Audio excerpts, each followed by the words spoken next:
નમસ્તે બાળકો, કેમ છો બધા? મજામાં ને? આપણે છઠ્ઠું જે પ્રકરણ છે મૌર્ય યુગની શરૂઆત ક્યાંથી થાય છે, જેમાં આપણે ચંદ્રગુપ્ત મૌર્ય કે જે મૌર્ય યુગની સ્થાપના કરે છે કે મૌર્ય વંશની સ્થાપના કરે છે, બરાબર. અને ત્યાર પછી એમનો પુત્ર બિંદુસાર અને એમનો પુત્ર અશોક, એમના વિશે આપણે માહિતી મેળવી હતી કે અશોક છે ગાદી આવ્યા પછી એ સમયમાં ભારત દેશની અંદર ભારત વર્ષ તરીકે ઓળખાતો, બરાબર. આપણે જેમ અત્યારે ભારત દેશ કહીએ છીએ એમ ભારત વર્ષ અને રાષ્ટ્ર શબ્દ છે એ સમયમાં પ્રયોજવામાં આવતો હતો.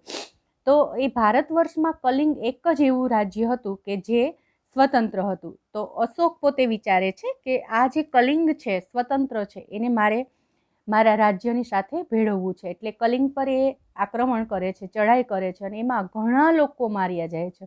હજારોની સંખ્યામાં સૈનિકો માર્યા જાય છે. તો આ યુદ્ધ પૂર્ણ થયા પછીની જે આખી પરિસ્થિતિ છે એ પોતે જોવા માટે નીકળે છે.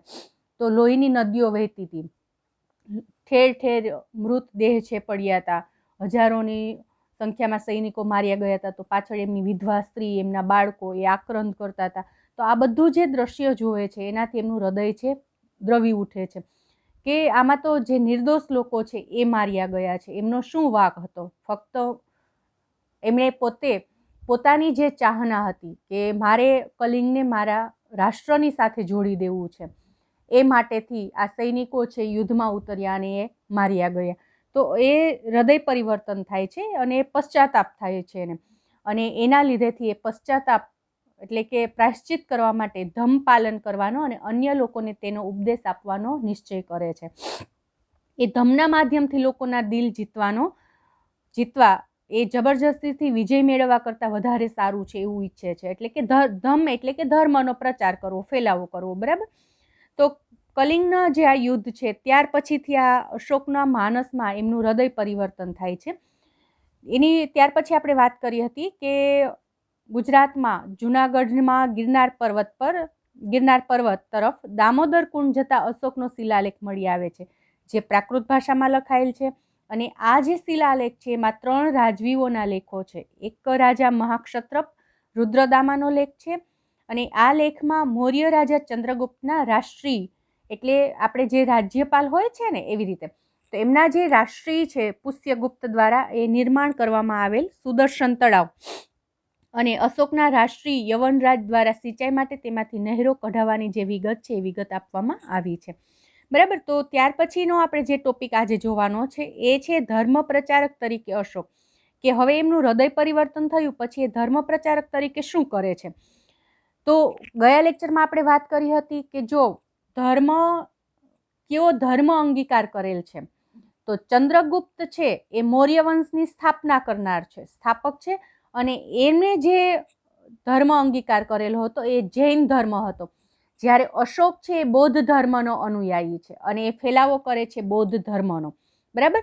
તો અશોકે દેશભરમાં આવેલા બૌદ્ધ તીર્થધામોની યાત્રા કરી. આખા દેશમાં, આખા રાષ્ટ્રમાં જેટલા બૌદ્ધ તીર્થધામ હતા એની યાત્રા કરે છે. આ યાત્રા દરમિયાન બૌદ્ધ ધર્મનો પોતે પ્રસાર કરે છે અને ગૌતમ બુદ્ધના ઉપદેશમાંથી પ્રેરણા મેળવી પોતાની પ્રજાને ધમ્મનો માર્ગ બતાવવા પોતાના સામ્રાજ્યમાં ઠેર ઠેર શિલાલેખ અને સ્તંભાલેખો કોતરાવ્યા. જો શિલાલેખ એટલે કે જે પથ્થર પર કોતરાવેલું લેખન હોય એને શિલાલેખ કહેવાય છે, અને સ્તંભાલેખ એટલે સ્તંભ બનાવ્યા હોય, જેમાંનો આપણે સારનાથનો અશોકનો સ્તંભ જે આપણે આપણા રાષ્ટ્રીય પ્રતીક તરીકે અપનાવેલો છે, આપણું રાષ્ટ્રીય પ્રતીક છે જેમાં 4 સિંહની મુખ આકૃતિ છે, બરાબર. તો આવી રીતે શિલાલેખ અને સ્તંભાલેખ કોતરાવે છે અને એના ઉપર ધર્મનો પ્રચાર કરતા સૂત્ર છે, ધર્મ શું કહેવા માંગે છે, આ બધા લેખો એમાં એને કોતરાવેલા છે. તે સમયની જે સમસ્યાઓનો ઉકેલ લાવવા અશોકે રાજ્યમાં ધર્મ ખાતાની રચના કરી અને આ ખાતાના ઉપરી તરીકે નિમાયેલ જે વ્યક્તિ છે ધમ મહામાત્ર નામના અધિકારીએ પ્રજામાં બૌદ્ધ ધર્મનો પ્રચાર કરી તેમનું નૈતિક ધોરણ ઊંચું લાવવાનું કાર્ય કર્યું હતું, બરાબર. તો ધર્મના પ્રચાર માટે એક વ્યક્તિની નિમણૂક કરી હતી, અધિકારીની નિમણૂક કરી હતી, અને એ ધમ મહામાત્ર નામના અધિકારી જેમણે બૌદ્ધ ધર્મનો પ્રચાર કર્યો અને નૈતિક ધોરણ એટલે કે લોકોની અંદર મૂલ્યનો વિકાસ થાય, એમના એ જે વિકાસ કરે એ જે ધોરણ છે એ નૈતિક ધોરણ કહેવાય. તો નૈતિકતાની અંદર શું આવે કે સત્ય બોલવું, ચોરી ન કરવી, લૂંટફાટ ન કરવી, અન્ય લોકોને ઈજા ન પહોંચાડવી, આ બધું નૈતિકતા કહેવાય, બરાબર. તો એનો પ્રચાર કરે છે અને એ ધોરણ, નૈતિકતાનું ધોરણ ઊંચું લાવવાનું કાર્ય કરવાનું હતું. અશોકે રાજ્યમાં શિકાર કરવા પર પ્રતિબંધ ફરમાવી, પશુઓની હિંસા છે એ બંધ કરાવે છે.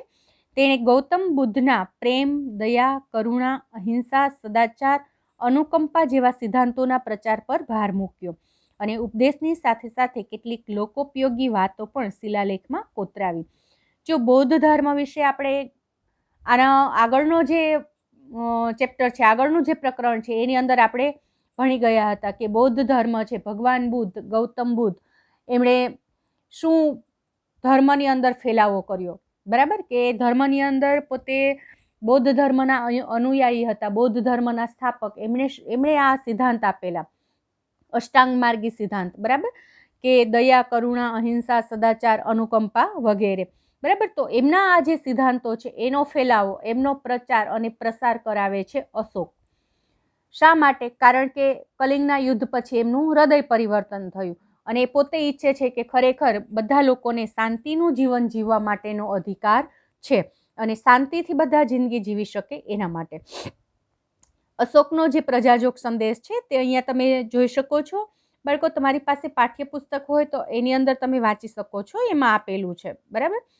માતા પિતાની આજ્ઞાનું પાલન કરવું, વડીલોનો આદર કરવો, પશુઓનો વધ ન કરવો, બને તેટલો ઓછો ખર્ચ કરવો, ગુરુની સેવા કરવી, સ્ત્રીઓ અને નોકરો પ્રત્યે માયાળુ વર્તન રાખવું, બ્રાહ્મણો અને શ્રમણોને દાન આપવું અને 8મો છે અન્ય ધર્મના મુખ્ય સિદ્ધાંતો સમજવાનો પ્રયત્ન કરી તેનો આદર કરવો. અન્ય ધર્મ એટલે અન્ય ધર્મના જે મુખ્ય સિદ્ધાંતો છે એને સમજવાનો પ્રયત્ન કરી અને એમનો આદર કરવો. જો બાળકો, કોઈ પણ ધર્મ છે એ બધા જ ધર્મ લઈ લો તમે, હિન્દુ લ્યો, મુસ્લિમ લો, આ બુદ્ધ ધર્મ આપણે બૌદ્ધ ધર્મ કહીએ છીએ, જૈન ધર્મ કહીએ છીએ, ખ્રિસ્તી ધર્મ કહીએ છીએ, તો બધાની અંદર એક મુખ્ય વસ્તુ એ છે કે કોઈ ધર્મ આપણને હિંસા શીખવતો નથી. બધા જ ધર્મો આપણને અહિંસા શીખવે છે, દયા શીખવે છે, કરુણાની ભાવના શીખવે છે, અન્યને ઉપયોગી કેમ થવું એ બાબત શીખવે છે, બરાબર.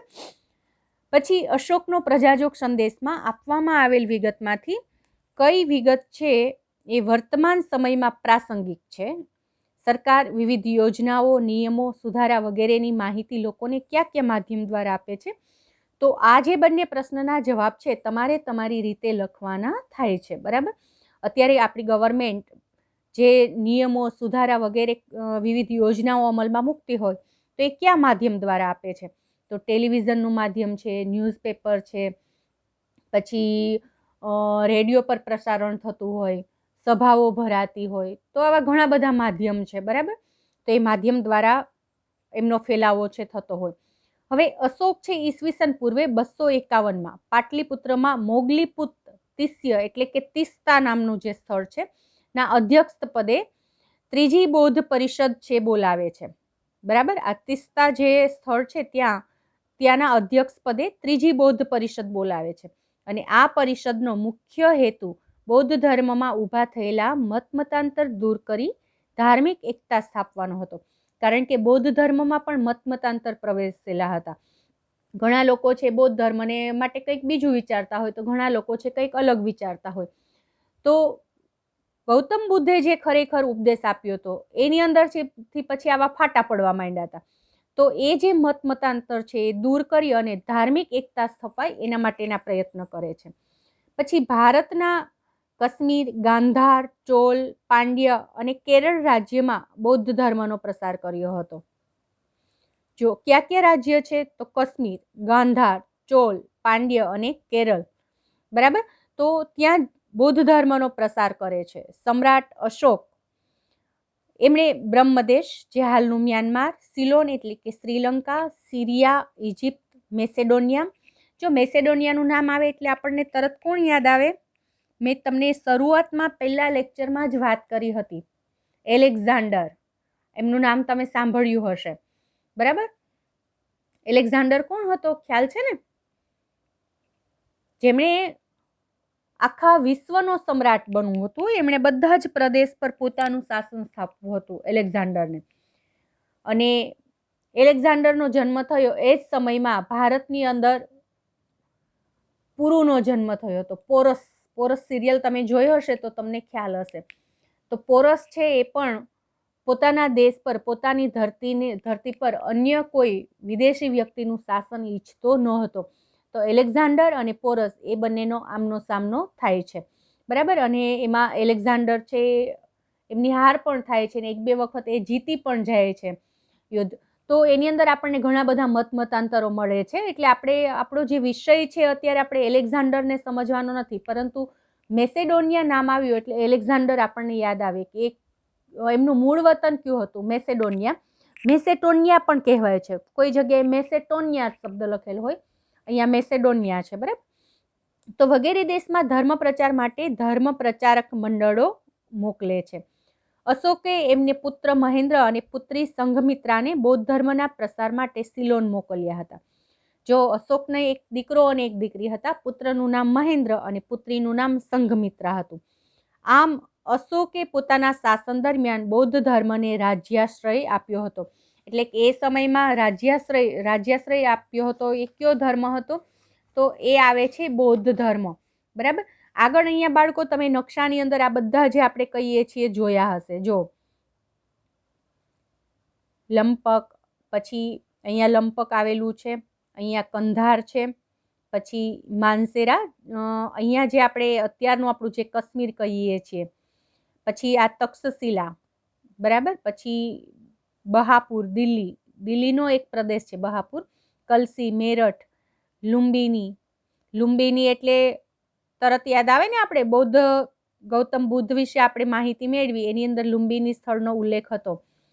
લોરિયા, રામપુરવા, આ જે હાલનું અત્યારનું આપણું નેપાળ છે. પછી આ જે દેખાય છે ને એ ભૂટાન દેશ છે, બરાબર. પાટલીપુત્ર જે આપણે અત્યારનું બિહાર છે. અહીંયા સારનાથ, જે સારનાથનો અશોક સ્તંભ આપણે કહીએ છીએ, જે આપણે અહીંયા જોઈ શકો છો ને, આ સારનાથનો અશોક સ્તંભમાંથી લીધેલું છે. 4 સિંહની મુખાકૃતિ વાળું ચિહ્ન છે, જે આપણે આપણા રાષ્ટ્રીય પ્રતીક તરીકે ઘોષિત કરેલું છે, બરાબર. પછી આ બધા જ જે બધા પ્રદેશો છે આપણા ભારત દેશના અલગ અલગ, બરાબર. અત્યારે આ બધાને આપણે આપણા દેશના અલગ અલગ રાજ્ય છે. એ સમયમાં અલગ અલગ આ નાના નાના દેશી રજવાડા હતા બધા, બરાબર. તો આ કલિંગ છે, તો તમે જોઈ શકો છો, બરાબર. પછી આપણે આગળ વાત કરીએ કે એમની જે પુત્રી છે સંઘમિત્રા અને પુત્ર મહેન્દ્ર એ જાય છે સિલોન, એટલે કે હાલનું જે શ્રીલંકા છે ત્યાં બૌદ્ધ ધર્મના પ્રસાર માટે. અશોકે ધર્મ પ્રચાર ઉપરાંત પ્રજા કલ્યાણના કાર્ય પણ કર્યા હતા. અશોકે માનવ અને પશુઓની સારવારની વ્યવસ્થા કરી, કૂવા ખોદાવ્યા, વૃક્ષ રોપાવ્યા, રસ્તા બનાવ્યા અને વિશ્રામ ગૃહનું પણ નિર્માણ કરાવ્યું. એટલે કે એમણે પ્રજા કલ્યાણ, લોકોનું સારું થાય, લોકોને ફેસિલિટી મળે, સુવિધા મળે, એના માટે ઘણા બધા સારા કાર્ય કર્યા છે. સમ્રાટ અશોકે રાજગાદી મેળવવા ખટપટ કરી યુદ્ધ દ્વારા સામ્રાજ્યનો વિસ્તાર કરી મહાસામ્રાજ્યનું નિર્માણ કર્યું. જો બાળકો એ ખટપટ શું કામ અશોકને કરવી પડી, આ તે એ બધો તમારે ઇતિહાસ જોવો હોય ને તો એના માટે અશોકનો સ્પેશિયલ ઇતિહાસ આવે છે, સમ્રાટ અશોક. એ જે તમે વિગત જુઓ તો તમને એની ડિટેલમાં માહિતી મળે. અહીંયા આપણને પાઠ્યપુસ્તકમાં જે અગત્યની માહિતી છે એટલી જ આપી છે, બરાબર. કારણ કે આખો અશોકનો જે ઇતિહાસ છે વાંચવા બેસીએ કે પાઠ્યપુસ્તકમાં મૂકવામાં આવે તો ખૂબ લેન્ધી સિલેબસ થઈ જાય. કે અશોક છે, મેં તમને એક વખત લેક્ચરમાં વાત કરી હતી કે અશોક છે કદરૂપો હતો, દેખાવડો ન હતો, અને એમના પિતા બિંદુસાર, એમને અશોક છે એટલો પ્રિય નહોતો કારણ કે કદરૂપો હતો. કદરૂપો રાજકુમાર છે લગભગ ના ગમતો હોય, અને એમના જે સાવકા ભાઈઓ છે એ લોકો છે એમનું રાજ્ય છે રાજગાદી પર આવવા માંગતા હતા, પણ અશોક છે દેખાવમાં નહોતો પણ બુદ્ધિશાળી હતો. એટલે ખટપટ કરી, રાજકીય ખટપટ કરી અને પોતે છે આખું જે સામ્રાજ્ય છે પ્રાપ્ત કરે છે, બરાબર.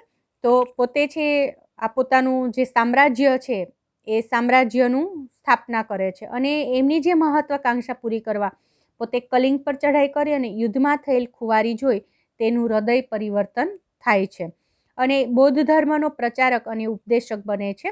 અને ધર્મ પ્રચારાર્થે વિદેશોમાં ગયેલા જે પ્રચારક મંડળોએ ત્યાં ભારતીય સંસ્કૃતિની સુવાસ ફેલાવી. કારણ કે આપણા દેશમાંથી આપણે જો બહાર જઈએ તો સ્વાભાવિક છે કે આપણે આપણા સંસ્કારો, આપણી જે સંસ્કૃતિ છે એ બધું ત્યાં આપણે એ જ પ્રમાણે રહેવાના હોય, તો ત્યાં આપણી ભારતીય સંસ્કૃતિ છે એનો ફેલાવો થાય છે. અને ઈસવીસન પૂર્વે 232માં સમ્રાટ અશોકનું અવસાન થાય છે. તેણે 36 વર્ષ શાસન કર્યું. ત્યાર પછી આપણે જોઈએ મૌર્ય યુગનું વહીવટી તંત્ર. અત્યારે આપણે વહીવટી વ્યવસ્થા કેવી છે? તો અત્યારના સમયમાં આપણે ગ્રામ્ય કક્ષાએ ગ્રામ પંચાયત, ત્યાંથી આગળ આવીએ એટલે તાલુકા પંચાયત અને જિલ્લા પંચાયત, એટલે કે નાના લેવલ પર ગ્રામ પંચાયતનું 30 સ્તરીય માળખું છે. ગયા વર્ષે બાળકો મેં તમને 5મા ધોરણમાં તમે હતા ત્યારે મેં તમને આ 30 સ્તરીય માળખા વિશે માહિતી આપી હતી. ગ્રામ પંચાયત, એમાં ગ્રામ પંચાયતનો વડો છે એને સરપંચ કહેવાય, કેટલા સભ્યો હોય વસ્તીના આધારે હોય, સમરસ ચૂંટણી એટલે શું, તાલુકા પંચાયત એના વડાને શું કહેવાય, જિલ્લા પંચાયત એના વડાને શું કહેવાય, આ બધું મેં તમને સમજાવેલું. બરાબર. તો અહીંયા આ સમયમાં મૌર્ય યુગના સમયમાં એમનું વહીવટી તંત્ર કેવું હતું એ આપણે જોવાનું છે. ચંદ્રગુપ્ત મૌર્ય એમણે વિશાળ સામ્રાજ્યનું નિર્માણ કર્યું અને તેનો વિસ્તાર સમ્રાટ અશોક એટલે કે એમનો પૌત્ર એમણે કર્યો. આપણે ગયા લેક્ચરમાં વાત કરી હતી કે બિંદુસાર છે એમણે કોઈ રાજ્ય વિસ્તાર નહોતો કર્યો, બરાબર. એમનો જે પુત્ર બિંદુસારનો પુત્ર અને ચંદ્રગુપ્ત છે એમનો પૌત્ર અશોક એ પોતે પોતાનો સામ્રાજ્યનો વિસ્તાર કરે છે. વિશાળ મૌર્ય સામ્રાજ્યના વિભાગ પાડી તેનો સુવ્યવસ્થિત વહીવટ ચલાવવા માટેનું આયોજન ચંદ્રગુપ્તના જે મુખ્યમંત્રી કોણ હતા? તો એ હતા કૌટિલ્ય, ચાણક્ય, બરાબર. પ્રખર રાજનીતિજ્ઞ હતા, એમના દ્વારા કરવામાં આવ્યું હતું. અને આ સમયમાં વહીવટી તંત્રના 3 વિભાગ હતા. જેવી રીતે આપણે ગ્રામ્ય કક્ષાએ અથવા તો પ્રાઇમરી લેવલ પર ગ્રામ પંચાયત, તાલુકા પંચાયત ને જિલ્લા પંચાયત છે, એવી રીતે એમાં પહેલું મૌર્ય યુગનું વહીવટી તંત્ર જોઈએ કેન્દ્રીય, પ્રાંતીય અને પ્રાદેશિક એટલે કે સ્થાનિક. તો કેન્દ્રીય વહીવટી તંત્રમાં શું હતું? સમ્રાટ એટલે કે રાજા શાસન વ્યવસ્થામાં કેન્દ્ર સ્થાને હતો. અત્યારે આપણે કેન્દ્ર સ્થાને કોણ હોય છે? રાષ્ટ્રપતિ, એમની નીચે વડાપ્રધાન, એમની નીચે આવે છે મુખ્યમંત્રી, બરાબર. તો આ રીતે હોય છે. તે સામ્રાજ્યનો વહીવટી, લશ્કરી અને ન્યાયતંત્રનો વડો હતો. તેનું પદ છે વંશ પરંપરાગત રહેતું. હાલમાં અત્યારે આપણે લોકશાહી સરકાર છે એટલે કે ચૂંટણી દ્વારા ચૂંટવામાં આવે છે. પાટલીપુત્ર અને તેની આજુબાજુનો પ્રદેશ સમ્રાટના સીધા અંકુશ હેઠળ હતો અને તે મંત્રીઓ અને ઉચ્ચ અધિકારીઓની મદદથી વહીવટ ચલાવતો. ચાણક્ય એટલે કે કૌટિલ્યએ કુલ 18 ખાતા બતાવ્યા હતા. અત્યારે આપણે પણ ખાતાઓ હોય છે, બરાબર. જેમ કે વિદેશ ખાતું, પ્રવાસન ખાતું જેને આપણે કહીએ છીએ, પછી બાળ કલ્યાણ વિભાગ ચિલ્ડ્રન ખાતું હોય, પછી નાણામંત્રી હોય, બરાબર. પછી આપણે નાણામંત્રી સિવાય આપણે જોઈએ તો પેલા આપણી જે નગર આખું હોય છે એને જે ગ્રાન્ટ ફાળવતા હોય એને લગતું અલગ હોય છે, બરાબર. તો આવી રીતે છે અલગ અલગ ખાતાઓ છે સોંપવામાં આવ્યા હોય છે. પછી લશ્કરી વિભાગનું હોય છે ખાતું, પછી રેકોર્ડ ખાતું હોય છે, એમ ઘણા બધા આપણે પણ અત્યારે ખાતાઓ છે વિભાજન કરેલું છે. તો એ સમયમાં પણ આવી રીતે 18 ખાતાઓ હતા, બરાબર. તો એના આપણે મુખ્ય જોઈએ કયા કયા ખાતા હતા. ખેતી વિભાગ, જેના ઉપરી વડા એમને સિત્તાધ્યક્ષ કહેવાતા. લશ્કર ખાતું, એમના વડા જે હોય એમને સેનાની.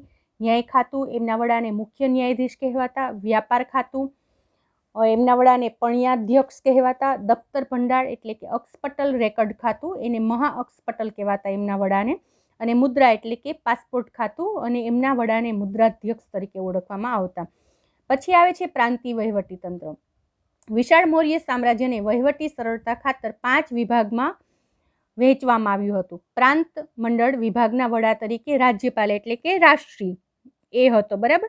અહીંયા આપણે ગુજરાતના રાષ્ટ્રી તરીકે કોની નિમણૂક કરી હતી ચંદ્રગુપ્ત મૌર્યએ? તો કે પુષ્યગુપ્ત, બરાબર.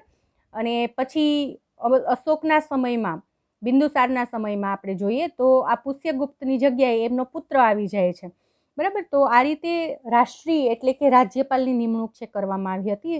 રાજ્યપાલનું કાર્ય સમગ્ર પ્રાંતમાં શાંતિ વ્યવસ્થાની જાળવણી કરવી, કરવેરા ઉઘરાવવા, રાજાના જે આદેશ હોય એમનું પાલન કરાવવું અને પ્રાંતમાં જે કંઈ પણ ઘટનાઓ ઘટે એ ઘટનાથી રાજાને માહિતગાર કરવા. બરાબર, તો આ એમનું મુખ્ય કાર્ય હતું. પછી પ્રાદેશિક સ્થાનિક વહીવટી તંત્ર, એની સરળતા માટે પણ પ્રાંતને આહાર એટલે કે જિલ્લા, સ્થાની અને આહારને પ્રદેશ સંગ્રહણ એટલે કે તાલુકામાં વહેંચવામાં આવતો, એટલે કે જિલ્લા અને તાલુકા તરીકે વહેંચણી કરેલી હતી. આહારનો અધિકારી રાજુક અને પ્રદેશનો અધિકારી પ્રાદેશિક ગોપ કહેવાતો અને વહીવટી તંત્રનું નાનામાં નાનું એકમ છે ગ્રામ હતું. આજે પણ આપણે નાનામાં નાનું એકમ શું છે? ગ્રામ.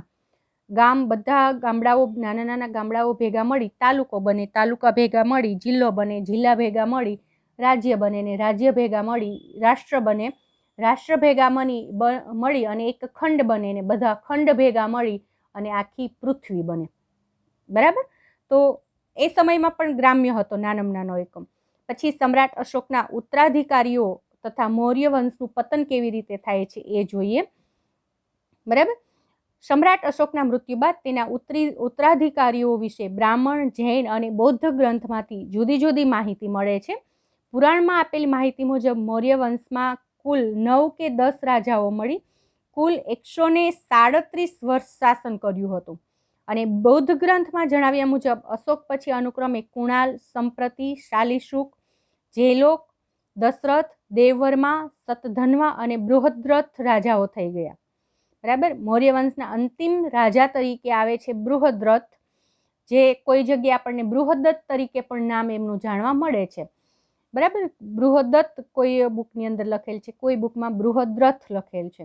અને બૃહદ્રથ રાજા છે એ સશક્ત રાજાનો હતો, એટલે કે એમના શાસનમાં નિર્બળતા, અરાજકતા ફેલાણી, એટલે કે એમના નિર્બળ શાસનનો લાભ લઈ તેના સેનાપતિ પુષ્યમિત્ર, જે શૃંગ વંશનો હતો, એ શૃંગ વંશની સ્થાપના કરે છે. શૃંગે લશ્કરી કવાયત જોવાના બહાને એમને બોલાવે છે બૃહદ્રથને અને એની હત્યા કરી નાખે છે અને ત્યારથી મૌર્ય યુગનું પતન થાય છે અને શૃંગ વંશની શરૂઆત થાય છે. આમ ઈસવીસન પૂર્વે 185માં પુષ્યમિત્ર શૃંગે મગધની ગાદી પર શૃંગ વંશની સ્થાપના કરી અને મૌર્ય વંશનો અંત લાવે છે. બરાબર, તો બાળકો અહીંયા આપણે આપણું જે છઠ્ઠું પ્રકરણ છે મૌર્ય યુગ અથવા તો મૌર્ય વંશ અને ચંદ્રગુપ્ત મૌર્ય અને સમ્રાટ અશોક, આ જે ચેપ્ટર છે એની માહિતી આપણે અહીંયા પૂર્ણ કરીએ છીએ. અને નેક્સ્ટ લેક્ચરમાં આપણે નવા ટોપિક સાથે, નવા પ્રકરણ સાથે ફરી મળીશું. Thank you.